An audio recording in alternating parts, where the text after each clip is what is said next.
Ketua Umum DPP National Corruption Watch, NCW, Hanifah Sutrisna menganggap baca pres dan bacawa pres dari Koalisi Indonesia Maju, Kim, Prabowo Subianto dan Gibran Rakabuming Raka tidak layak untuk maju di Pilpres 2024.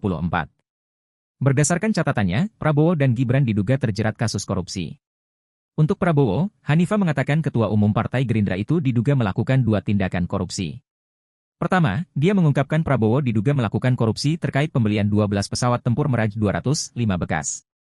Hanifah menjelaskan pesawat tempur ini sebenarnya akan dihibahkan saat era pemerintahan Susilo Bambang Yudhoyono, SB, tahun 2009.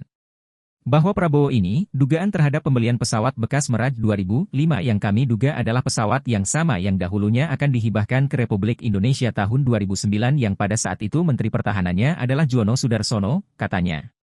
Hanifah pun menilai SBY seharusnya mengetahui terkait pesawat tempur ini. Namun, sambungnya, lantaran berkoalisi dengan Prabowo, maka SBY tidak memberitahunya. Dan saya yakin Pak SBY tahu sekali itu. Tapi kan dalam prinsip peperangan, enemy of your enemy is your friend, right?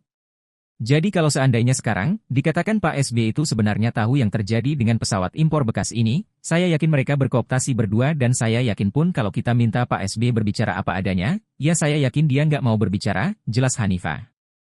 Selain itu, terkait pembelian pesawat bekas ini, Hanifah mengungkapkan Prabowo tidak pernah berkonsultasi dengan Komisi IDPR. Ini kan adanya yang dilanggar. Tolong Pak Prabowo jawab dulu soal hal ini, jelasnya. Kedua, Hanifah menyoroti terkait lumbung pangan nasional yang dianggapnya mengalami kegagalan. Selain itu, dia juga menyebut penanggung jawab dari wilayah yang dijadikan kawasan lumbung pangan nasional ini diduga merupakan kroni dari Prabowo. Hanifah pun mengatakan akibat kegagalan lumbung pangan nasional ini, negara harus dirugikan hingga 6 triliun rupiah.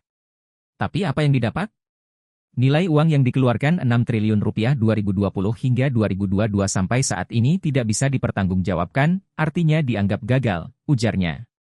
Sementara terkait Gibran, Hanifah menduga Gibran menerima gratifikasi dan tindak pidana pencucian uang, TPPU, dari PTSM pada tahun 2015.